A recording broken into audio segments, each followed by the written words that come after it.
CBS News contributor Dr. Holly Phillips and Samantha Heller, a registered dietitian and exercise physiologist. This week we're focusing on nutrition. First up, new numbers on just how much processed food Americans eat. A new study finds ultra-processed foods make up more than half of all the calories in the U.S. diet. And I know that sounds scary, and I don't even know why. But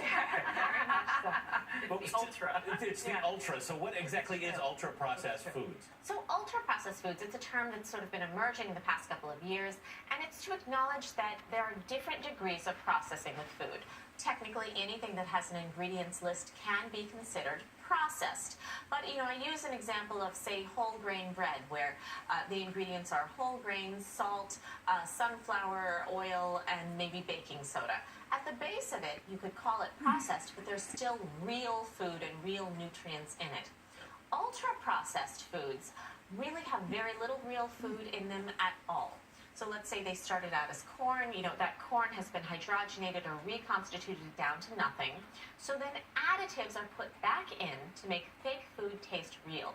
Additives, things like preservatives, coloring, flavoring, emulsifiers, trans fats, everything you need to give food that basically doesn't exist flavor. And that's what ultra-processed foods are. So then when you think about those foods, I think most people think of them as the junk foods. What Absolutely. impact are they having on our health?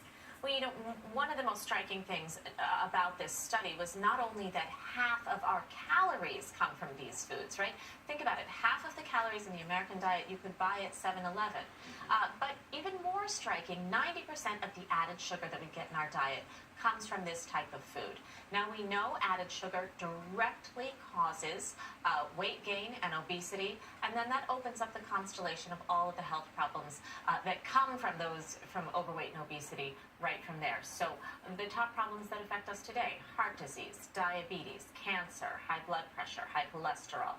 So it's interesting when we focus on these ultra-processed foods, just by cutting down on those, we can make a tremendous difference to our overall health. Well, how do we do that, Samantha? How do we break away from this stuff? Well, what's really interesting is not only is it difficult to break away from these kinds of ultra-processed foods because they're convenient and we're used to them, but they're formulated by the food companies to make us crave them. So the chemicals in them light up our brains and make us crave those foods. So to get off that treadmill of chemically processed foods, we have to start cooking at home more from scratch. So for example, if you bought a French bread frozen pizza with 810 milligrams of sodium and 21 grams of fat, and it had trans fats, but you made your own at home instead, you could get a baguette, you could put your own ingredients on. Instead of the 60 chemicals in the frozen one, you could put in maybe 15 ingredients like tomatoes and mushrooms and things like that. You'd slash the sodium, slash the fat, and you wouldn't have any added sugars. So cooking at home from scratch, which really doesn't take a whole lot more time,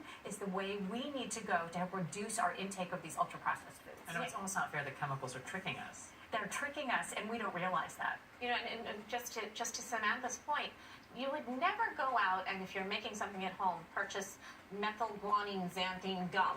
Some of these things we see on the ingredients list. You really end up with cleaner food at home, which is ultimately better. And you know what your family's eating, what your kids are eating. Yeah. All right, well, this year the United Nations